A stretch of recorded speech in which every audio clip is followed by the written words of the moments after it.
Hallelujah. Salamat po kay ating kapatid na Sister Joan sa kanyang pagbabahagi ng kanyang mga ah, ng salita ng Panginoon. Tunay nga po na sabi nga, ang pangako ng Panginoon sa atin at saka ang faith natin.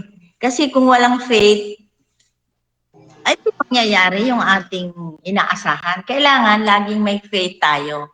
Si Sister Joanne, alam kong hindi nawala ang faith niya sa ating Panginoon kahit na dumanas siya sa maraming mga pinagdadaan ng pagsubok, ang pananampalataya hindi nawala sa kanya. Sa ating sa sa buhay na ang sa ngayon, ang faith lang ang ating dapat panghawakan. Tunay kung dapat hindi mawawala ang faith natin sa ating Panginoon.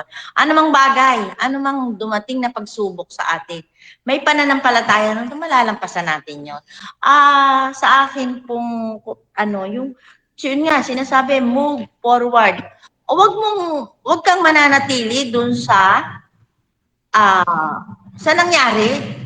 Kasi kung nandun ka, lalo ka lang lulubog, lalong manampalataya ka sa ating Panginoon. At alam kong yun ang ginawa ni Sister Joanne na siya ay nanampalataya sa Panginoon na mapapagtagumpayan. Walang hindi mapapagtagumpayan kung wala ang Panginoon. Nandiyan ang Panginoon. Siyang gumabay sa kanya, siya ang kaya nag-move forward siya. Ngayon, andyan siya na malapit na yung kanyang exam na alam ko at bibigay ni Lord yung kanyang pananampalataya na siya ay makakapasa.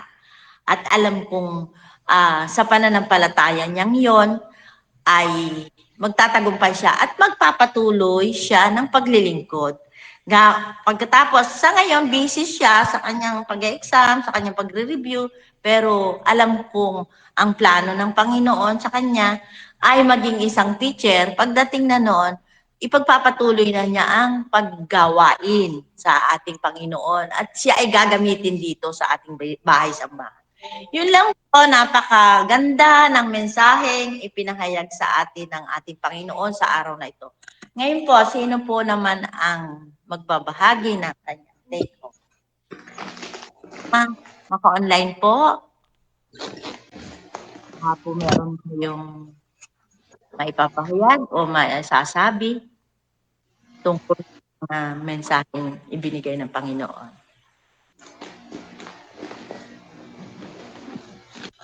Morning po. Mauna na ako. Sterling pa. Good morning po sa atin. So, napakaganda nga po ng senior ni Sister Joanne. So, ang pananampalataya nga po ay believing na sa mga bagay, even hindi natin ito nakikita. Kagaya ng pananampalataya natin kay Lord. Pero ito ay nararamdaman natin at nasa buhay natin. Believing doon sa mga word ni Lord, sa mga promise niya, na ito ay makakabuti sa bawat isa sa atin. At nabanggit nga, sabi nga, believe first and you will see. So kailangan manampalataya muna natin bago natin ito makita. Hindi kagaya ng mga katwiran ng tao na to see is to believe. So kailangan makita muna bago sila maniwala. Pero yung tunay na pananampalataya ay pinaniniwalaan na natin kaagad kahit hindi pa ito natin nakikita o nangyayari sa buhay natin. At saka yung pananampalataya, ito ay kinukultivate, ito ay inaalagaan. Kasi even yung mga demonyo ay nananampalataya din silang may Diyos, pero iba naman yung kanilang ginagawa. So ito ay kinukultivate, ito ay dinidilig kagaya ng isang halaman para ito ay lumago. No, kailangan lumago ang pananampalataya at ang paglago nito ay sa pamamagitan ng lagi tayong nakasunod. Lagi tayo naka-tune in. Kasi sa panahon ngayon, kung hindi tayo naka-tune in ay kay Lord, ay tayo ay malalayo talaga sa Kanya dahil ang mga tukso ay nasa paligid lang. So dapat ay tayo ay nakalaging nandiyan. Lagi tayong nakikinig. Lagi tayong, sabi nga ay, tawag dito, tayo ay, yun nga, laging may intake tayo ng para sa Diyos. Yung busog tayo, lagi tayong busog ng ating ng mga panalangin, ng mga salita niya para yun ang magre-rema o magmamanifest sa buhay natin. Kasi kung wala nga yan, madadala talaga tayo sa takbo ng mundong ito. So yung sa past naman, meron tayong mga naging topic din dito. Nakalimutan na natin yung past. We should move on.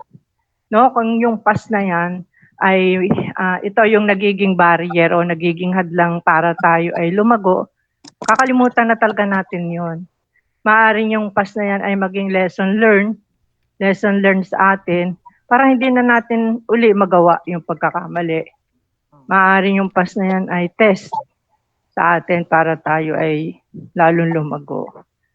So yun, ito ay magandang katuruan sa bawat isa sa atin yung past para hindi na natin muling ulitin yung ating pagkakamali at tayo ay yun, magtuloy-tuloy tayo na na sumunod kay Lord para alam natin na yung path o yung landas natin ay tama.